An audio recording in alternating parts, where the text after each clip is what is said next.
The tale starts with a man with dark hair waking up in an old room. Through the window, he sees an impressive castle, bathed in sunlight, and is greatly astonished by the sight. As he gazes at the view, he wonders aloud if he somehow ended up in the game he used to play.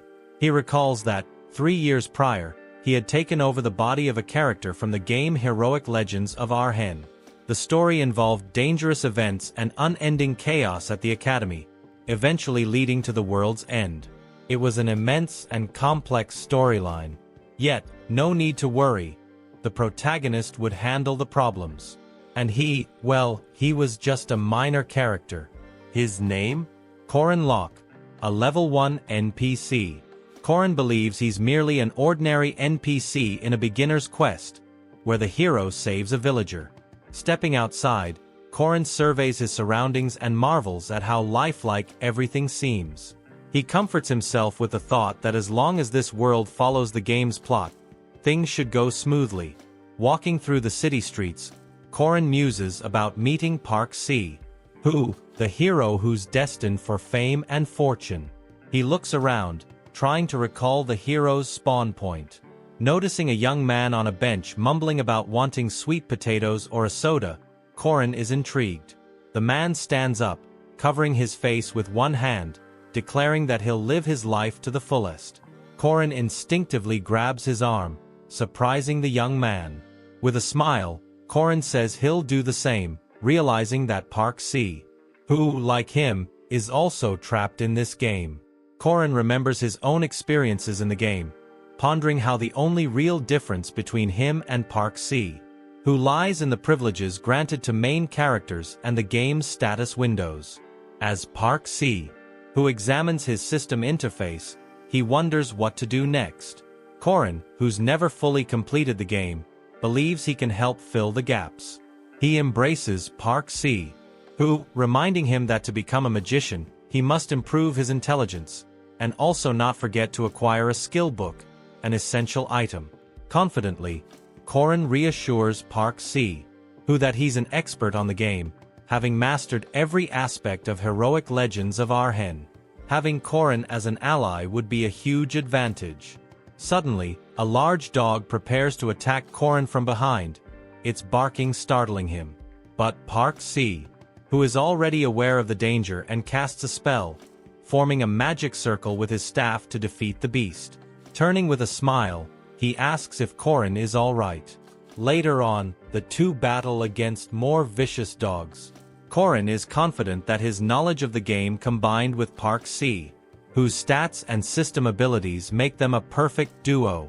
He believes they can save many lives, prevent the world's destruction, and even return to the real world. At one point, Park C, who pulls out a potion, much to Corin's surprise, who asks where he found such a high-grade item for this level. Park C, who drinks it, looking thoughtful. As Corin reflects, he's mildly disappointed that their party consists only of men.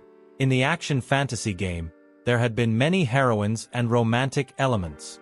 However, Park C, who avoided interacting with the women, only adding them to the team when necessary, which left their group filled with sweaty men. Corin realizes he should have seen the signs earlier, when the granddaughter of the Sword Emperor died before the Academy's entrance ceremony, when Maria, the first boss, vanished without a trace, when mysterious murders began. The story had diverged from the original plot, and most telling of all was Park C, whose odd reaction to these changes. Corin regrets not being more suspicious. Sometime later, Corin is shocked and wonders aloud what's going on. He thinks about Maria Dunnerf, one of the game's heroes, whom he and Park C, who had never met due to her disappearance. But now he finds himself staring at a hidden fragment, the wand of Marius Dunnerf, and questions why it's here. Turning to Park C, who, Corin reveals he had been secretly following him at night, never expecting to find such a place underground. It resembles an inventory. Corin is stunned when he spots another hidden fragment, an odachi, and asks why it's there. The sword had disappeared along with another heroine, Arisha. And that's not all. Corin also sees Jaeger's mace, Lark's spellbook, and other rare items. He realizes these are the belongings of the heroes who vanished as the game unfolded. He stares in utter shock at the girl trapped inside the flask, her hands and feet bound by chains. As he examines her face, he wonders, is this Maria Dunnerf?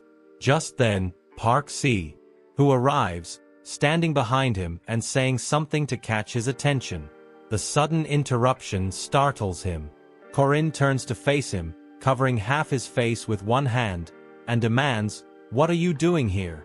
He then questions Park Si, who about the situation, recalling that he had mentioned going after Maria but had lost track of her. Park Si, who, understanding what Corin meant, explains that she is still a demon, and asks, isn't the blood of an ancient vampire valuable? He adds that he has found a more effective use for it, and that he tasted the blood too. Corin is utterly shocked by this revelation.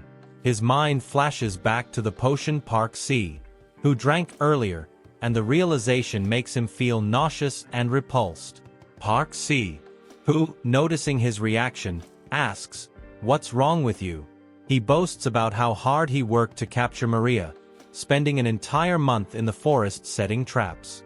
Corin, now furious, demands to know why he did all of this. Park Si, who, unfazed, calmly replies that it was for the sake of advancing the story more efficiently. He accuses Corin of slowing things down with his constant rescuing of people, causing only losses. He criticizes Corin for sparing figures like Jaeger and Lark, and for insisting on helping those who can't even be manipulated without raising friendship levels. Using them this way is far more effective, he says, insisting that Corin should listen because he's better at the game. Corin realizes that Park Si, who had been lying to him from the beginning, he wasn't a newcomer at all. Collapsing to the ground, Corin asks how many people he has killed. Park Si, who pauses and replies that he doesn't even know, but after a quick calculation, notes that if he kills 3 more, the total will reach 100,000. Horrified, Corin concludes that Park Si, who is no longer human. Grabbing him by the clothes, Corin shouts that he is nothing but a cursed monster.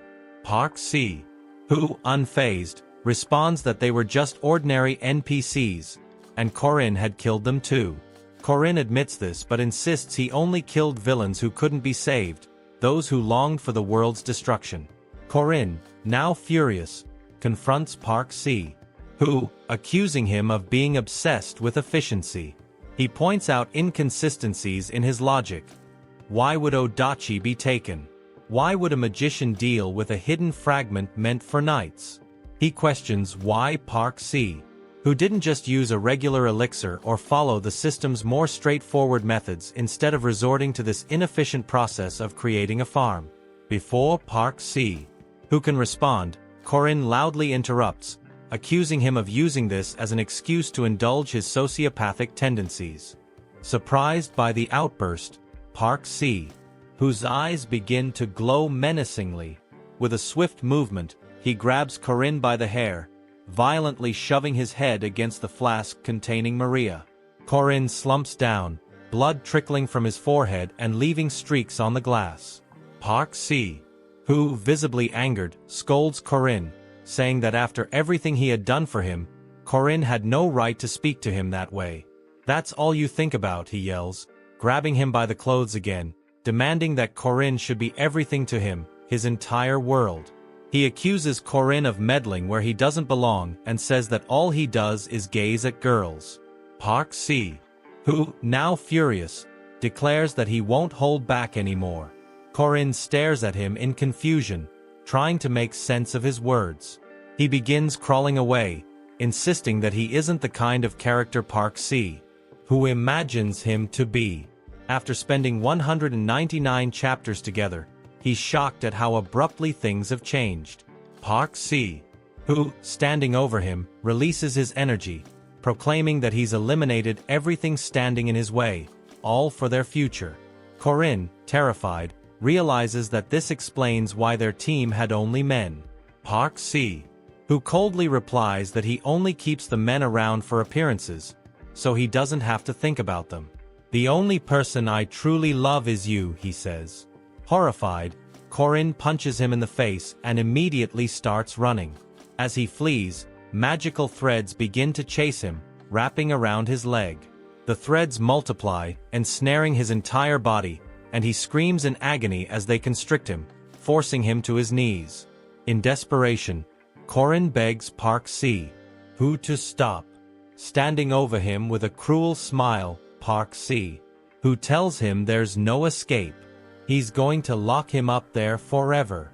As Park Si-woo creates energy circuits around them, he tells Corin that in this fake world, only he is real. Engulfed by the energy, Corin, still terrified, tells him he's scared out of his mind. Park Si-woo continues casting his spell, causing Corin to vanish, and he declares that it will all be over soon. He smirks and says that with just one more fight, they'll be together forever. Corin finds himself in a strange, unknown space and wonders aloud if this was Park Si-woo's plan all along. Suddenly, the system notifies that the final stage is beginning. Floating in the void, Corin reflects that this is where it all started. This freak always killed alone, he thinks, so he can defeat this boss too. But what will happen next? He has no idea. What's going to happen to him? A red system notification suddenly pops up in front of him, announcing that the player is dead and the test has failed. Corin is taken aback by this and wonders if that idiot actually lost. Suddenly, he finds himself waking up in the same house he did at the very start. Jumping to his feet, he's still in disbelief over what just transpired. He looks out the window toward the castle and realizes that he has been sent back 3 years.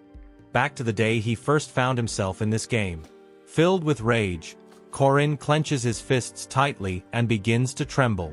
Tears well up as he vows to kill him.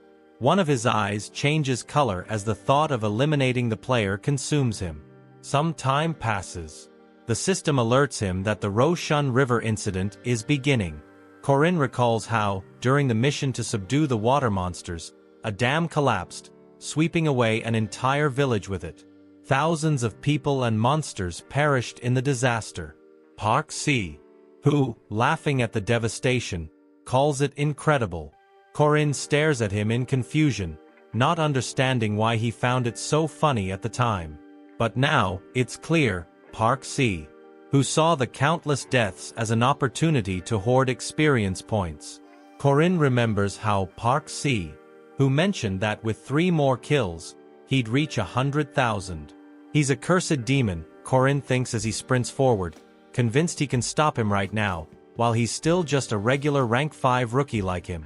All power-ups available to players are concentrated in Merkaba Academy, and once Park Si-woo enters the academy, he will become much stronger. He may not be a true monster yet, but his power could grow at an alarming rate. The admission ceremony is just 5 days away.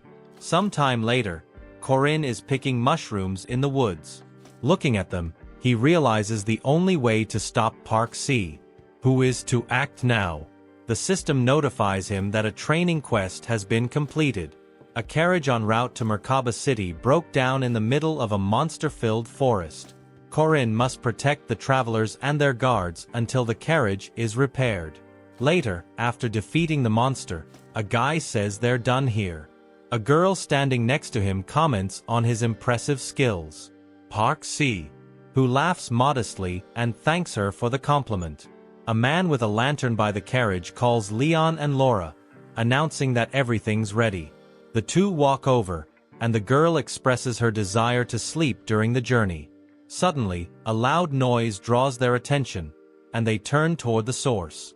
In the next instant, they see a large log flying toward them at high speed. Leon pushes Laura out of the way, warning her to be careful, as he barely manages to dodge the log, which crashes between them. He draws his sword and calls her name. Laura, also drawing her sword, remarks that she recognizes the cry. They're facing a second-rank werewolf. The werewolf lets out a deafening roar, releasing a surge of energy. Hidden in the bushes, Corin, panting from his long run to get there, wonders if the battle has already begun. He curses his lack of preparation, realizing he was too late to stop it. The werewolf slashes Laura with a powerful paw, and she screams in agony. Corin contemplates whether he can still save these people. Meanwhile, Leon is stunned and shouts Laura's name in panic. After composing himself, he turns to the carriage, telling everyone to get inside quickly to buy some time. Park Si, who instructs the people in the carriage to leave, assuring them that they'll catch up. A girl in the carriage tries to call out to him, but Park Si, who turns and insists he cannot abandon them. Leon, now quieter, tells Park Si, who that he should flee. But as Park Si, who looks at him, he sees the werewolf gripping Leon by the throat. Stunned, he stares at the creature in front of him. From his hiding spot, Corin watches closely, thinking he must confirm if this is truly the hero who will save the world or if he's just as human as everyone else. Park Si, who stands before the werewolf, looking surprised at its sheer size, but then his eyes gleam, and he grins, remarking on the beast's impressive bulk. The werewolf lets out another ear-splitting roar, its jaws wide open. The girl from the carriage charges toward the werewolf, swinging her sword, yelling for Park Si, who to duck. She strikes the werewolf, but to her shock, the beast blocks her attack with its paw. Did this monster really block my blow? She wonders as she jumps back, landing beside a surprised Park Si, who? She urges him to step aside, promising to handle the creature. Park Si, who calmly observes her, thinking she's Arisha Arden, the second daughter of the Arden family, wielder of Odachi, one of the 6 royal swords, and the most vital member of the squad, a renowned hero. As Park Si, who begins drawing his dark energy dagger, he expresses relief that he hadn't missed his opportunity.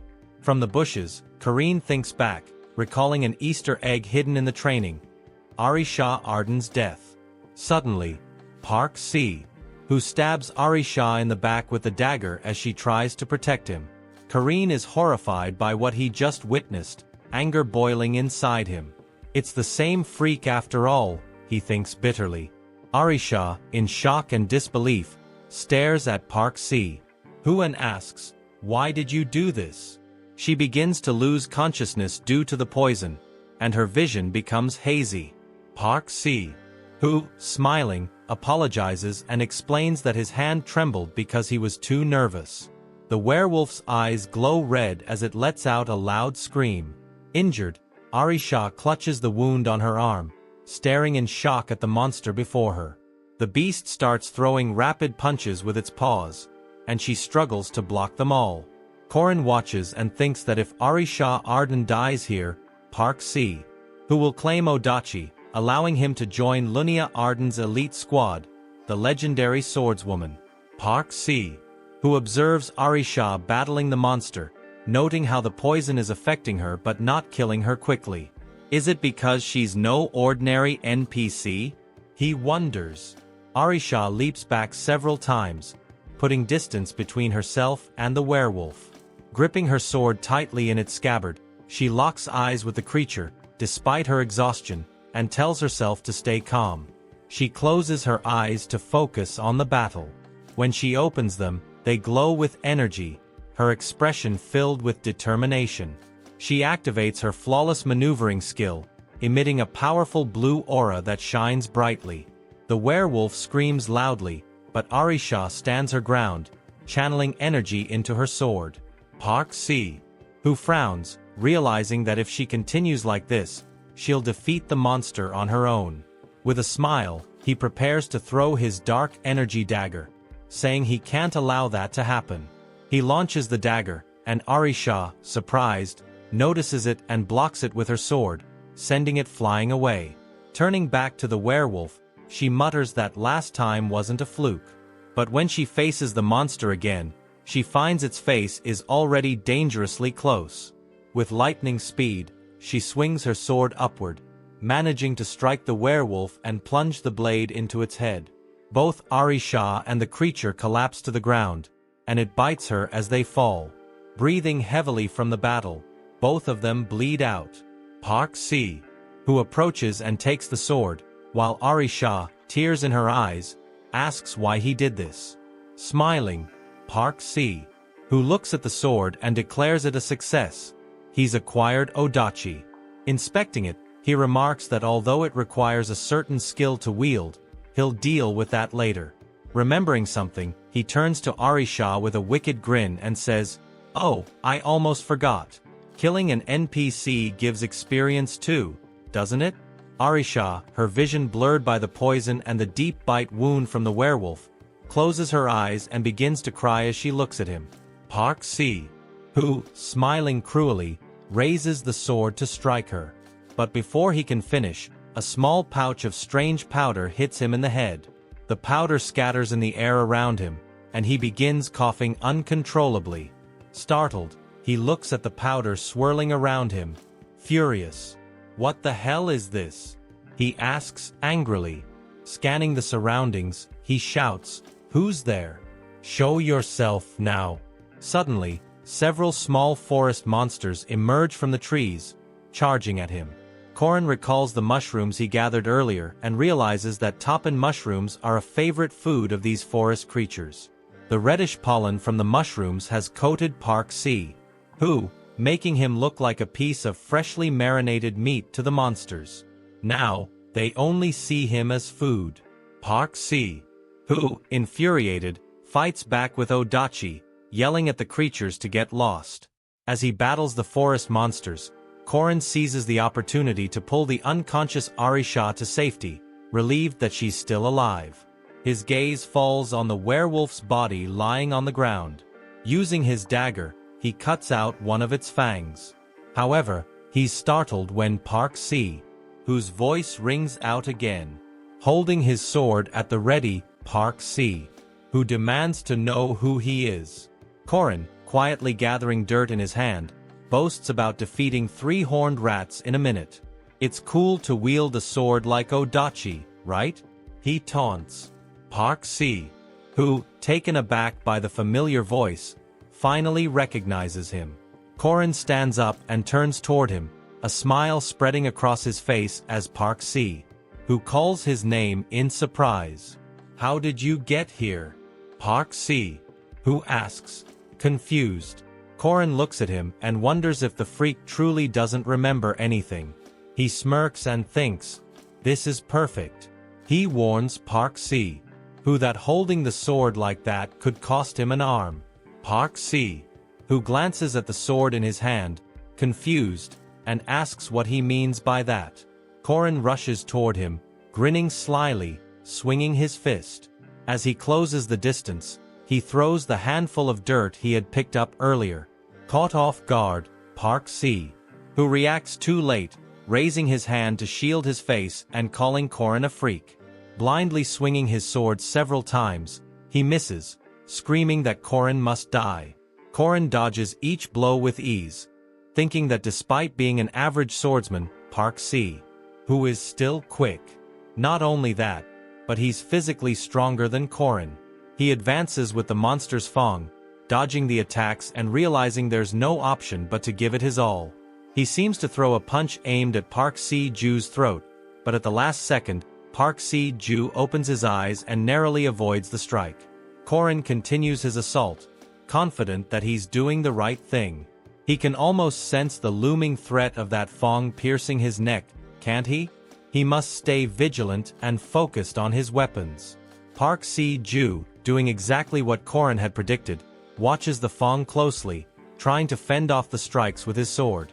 Corin strikes again with the fang, but Park Si-ju dodges. Corin thinks he needs to maintain this pace until Park Si-ju can focus on nothing but the fang. Corin charges at him, swinging his other arm as he thrusts the fang. Park Si-ju, startled by the hidden attack, is overwhelmed with fear. Corin knows that once the fang draws all of his opponent's attention, the surprise will be even greater. Just as he's about to drive the dagger into Park Si-ju, Corin smiles. He knocks Park Si-ju to the ground and drives the dagger into his shoulder. Blood flows from the wound, and Park Si-ju screams in agony.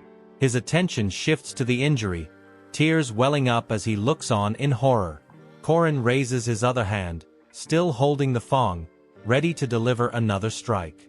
He moves with lightning speed, and Park Se-ju watches in terror. Park Se-ju seems to stop the blow by placing his hand under the Fong, but his hand trembles under the immense pressure. Corin places both hands on the Fong, pushing it down with even more force, while Park Se-ju cries out, staring in disbelief. Using all his strength, Corin finally pierces Park Se-ju's throat through his arm with the Fong. He muses that perhaps Park Se-ju should feel grateful for their shared past. As Park Se-ju begins to fade, trembling, Corin acknowledges that he's grown stronger because of him, yet he feels no regret. Afterward, Corin pulls the Fong from Park Se-ju's body and steps back. Kneeling, breathless from exhaustion, he reflects on having just slain a monster in its early stages. Suddenly, the system notifies him of an error. The player is dead. The system calculates the main plot completion percentage, analyzing the player's potential, worldview, compatibility, and files. The previous player's experience is transferred to Corin. Minimum stats and initial save settings are also transferred in case the script fails. A new player has begun their journey. An ALA class knight, successor to a martial artist, and an extra player. Corin looks at the AI system window, wondering if he's now an extra player. Does this mean he finally has a stats window? He turns around, noticing something nearby that catches his eye. Arisha lies on the ground next to him, her breathing labored from severe injuries and poison coursing through her body. Corin picks her up and asks if she's okay. She sobs, saying she's not okay and can't see anything.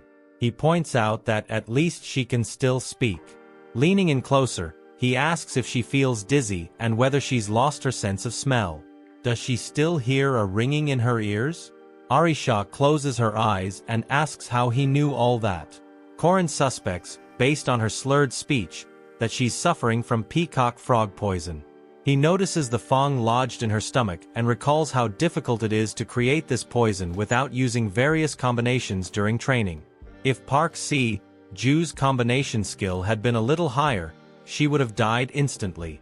While it's a relief, the Fong remains in her body, meaning she's still in danger. Corin removes her belt, thinking of how to stop the bleeding and administer an antidote. He tightens the belt around her injured shoulder, causing her to scream in pain. Corin reassures her, saying she'll be all right. The bleeding stops perfectly, and the poison will be neutralized. Looking around, he realizes she might bite her tongue, so he needs to place something in her mouth to prevent it.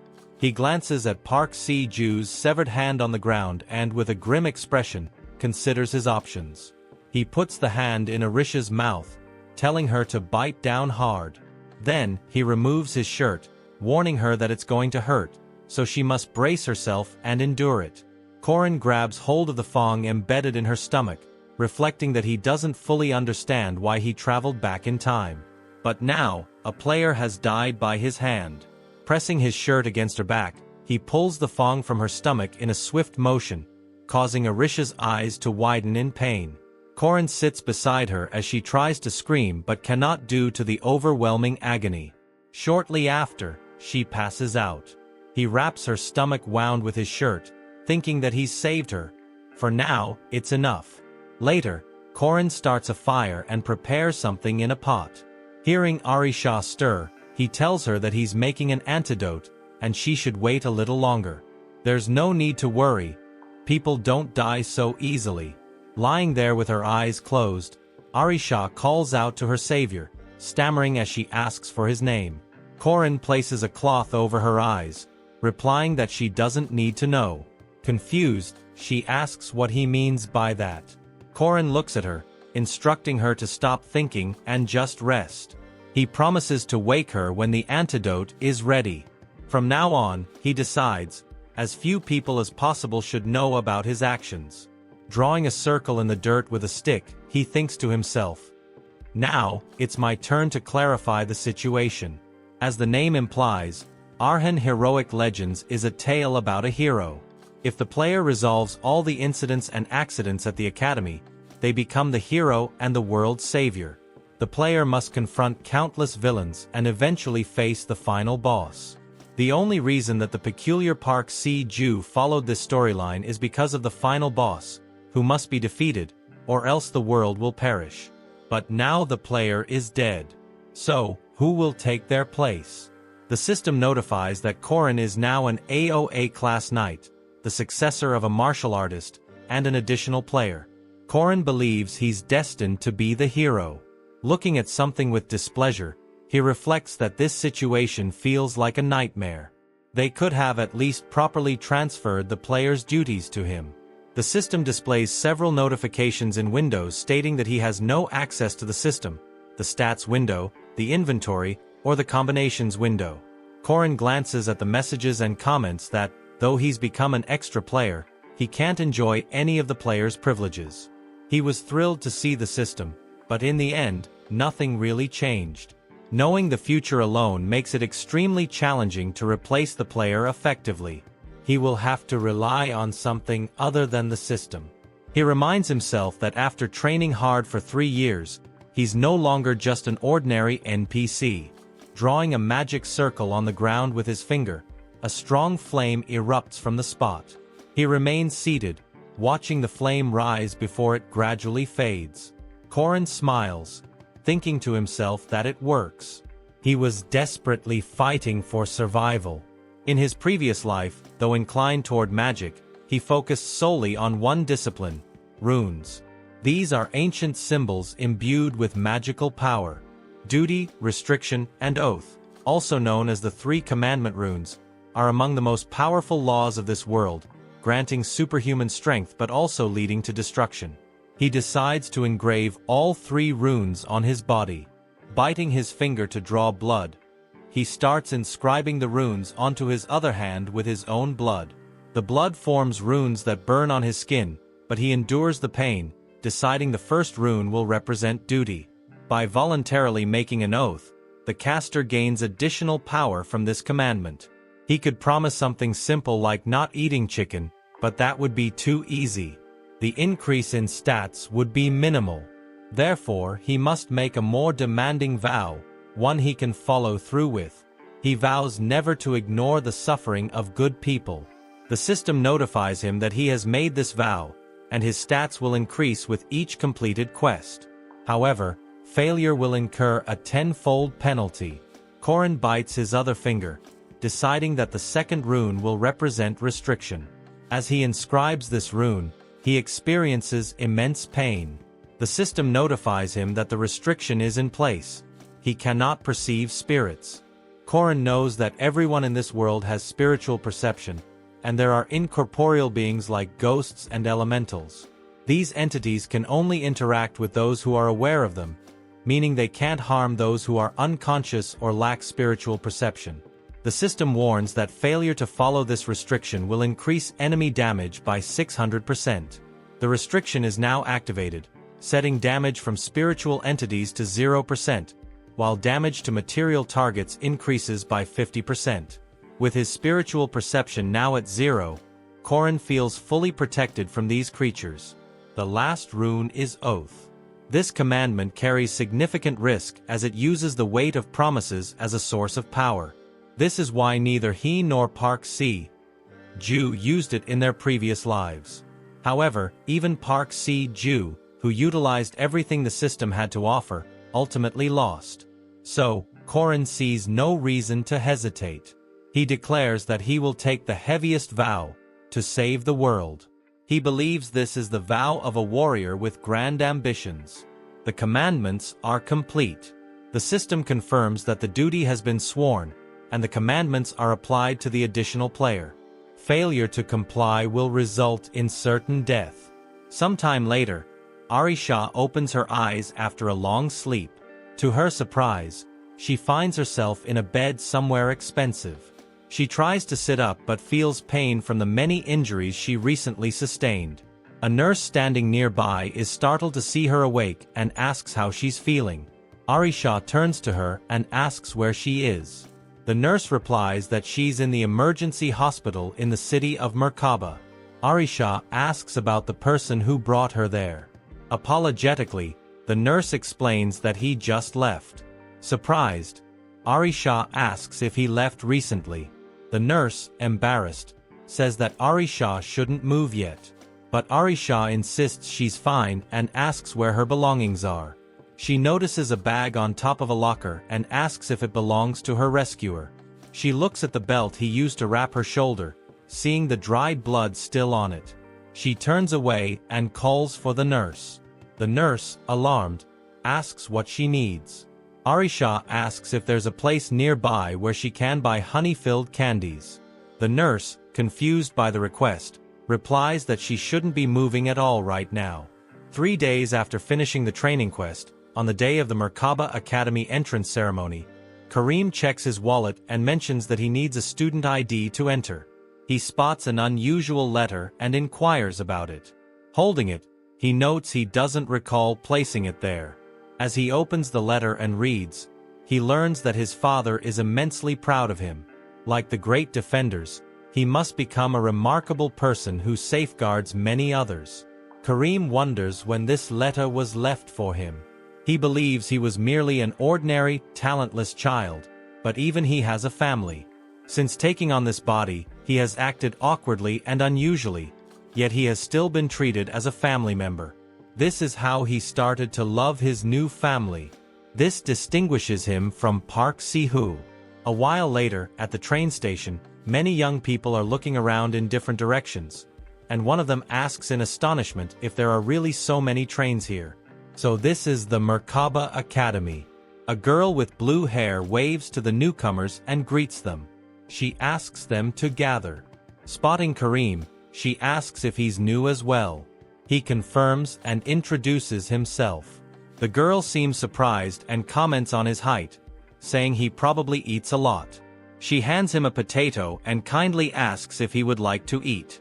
After a short time, as one of the trains departs, the girl points out the window and mentions that this area is called the Science Hall, where student magicians conduct their research. Her name is Maria Dunerf. She is a first-class mage and a second-year student at the academy. A girl who walks confidently down a smooth path. She blesses everyone around her. However, life continues normally, and people in this world still face many hardships and tragedies. In the future, she too will experience profound despair. She is the final boss of the first arc. Soon, as the students prepare to disembark the train, Maria tells them that each of them should take one regular and one sweet potato. As the train moves away, she waves to the students, wishes them good luck, and assures them they will meet again. The students arrive at the Freedom Hall of the Merkaba Academy. Karim notices the magic circle and thinks it's a space expansion spell. Suddenly, the entire Hall of Freedom is engulfed in darkness, alarming the students, and one asks what's happening. Can anyone see anything? Suddenly, all the students except Karim flee, and someone tells the others not to panic. He hadn't realized that only the students entering the academy were confused by this. Karim looks around, recognizing the voice of Old Man Harmon. It's still the same as before. It feels like they're in a training camp. The history of humanity in this world revolves around an ongoing battle against demons. The most effective weapons against these demons are superhumans who wield aura and mana. Merkaba Academy trains such individuals. A man approaches, yawning as he greets everyone present. He introduces himself as Professor Permac Damon, the faculty head responsible for this year's freshman welcome ceremony. Karim smiles, thinking he hasn't seen him in quite some time. Permac Damon states they are all here to become knights and mages and that they will likely receive their licenses. However, he dislikes seeing weaklings among them parading with their heads held high. Therefore, he wants to assess their abilities. A system window appears in front of all the students, capturing their attention. The Corin system window displays Karim's name along with his aura level of 680 points, categorized as low, a mana level of 120 points, also very low, ability 0, marked as very low, and an overall score of 6th rank, labeled very low. Karim frowns at this and thinks his performance is utterly dismal. Permac Damon explains that what they see before them is their overall evaluation, and they need to measure up to a number that corresponds to their rank. Standing before the sign indicating his rank, Corin thinks there are about 400 individuals total, realizing he's among the worst. Permac Damon grins slyly, wishing them good luck in the battle. Suddenly, all those placed in the lowest 4 ranks begin to be transported to an unknown location. Someone observes a few students encased in a bubble of energy, commenting on the many talented freshmen this year. A girl with a large hat and glasses states there's no point in evaluating the first and second ranks yet. They should wait for the other participants' tests to conclude. In the second rank are the Sword Emperor's granddaughter, Arisha Arden, the Druid of Avalorn, Yule, a sword-wielding mercenary named Doran Varsky, a golem-making wizard, Kranal Laden, and the sole first-rank student, a heavenly yaksha named H. Warren. The girl with glasses remarks that she never expected such a freshman to enroll. A man nearby questions the purpose of assessing the 6th rank when even the 5th rank seems subpar. They could simply eliminate the mediocrities among the 6th rank. The girl, clearly upset, retorts that the chairman desires all students to pursue the path of learning. Does he have any objections? The man feels very embarrassed by her response. He snaps his fingers and announces that they can begin. In an unfamiliar space, a large cabinet with a drawn sword lands in front of Kareem. He notices it and remarks that he has received a case with a gun. Someone states that monsters will emerge in 30 seconds, and they should do their best to handle this situation. Kareem glances around, thinking that during this test, participants are sent to avoid and compelled to battle monsters. He observes that the creatures show no signs of friendliness, as is usually the case. He opens the weapon case while someone counts down the time until the monsters appear. Kareem speculates that most 5th and 6th rank students will grab the first weapon they encounter, likely a sword, which he also chose in his previous life. Several dog-like monsters start to materialize in the area. The system announces that a shorthound is a level 5 monster. Kareem picks up his weapon and mentions that while swords are impressive, the Norse say it takes 100 days to master a spear, 1,000 days for a blade, and 10,000 days for a sword. He swings his weapon, thinking that's why he chose the spear. He throws spears at the charging monsters with tremendous force. One spear strikes the head of a monster, causing it to vanish, which surprises the others. Kareem raises his hand and apologizes to the remaining monsters. The last 2 hounds rush toward him but are taken aback when they notice something unusual. He throws another spear, which returns to him, and hits one of the startled monsters. Kareem defeats the last 2 and claims that he has dispatched monsters like them many times before. He smiles as he watches the vanishing creatures. Thank you for watching. Don't forget to subscribe to the channel so you don't miss out on upcoming videos. Leave a like if you enjoyed it and share with your friends. See you in the next video. Bye for now.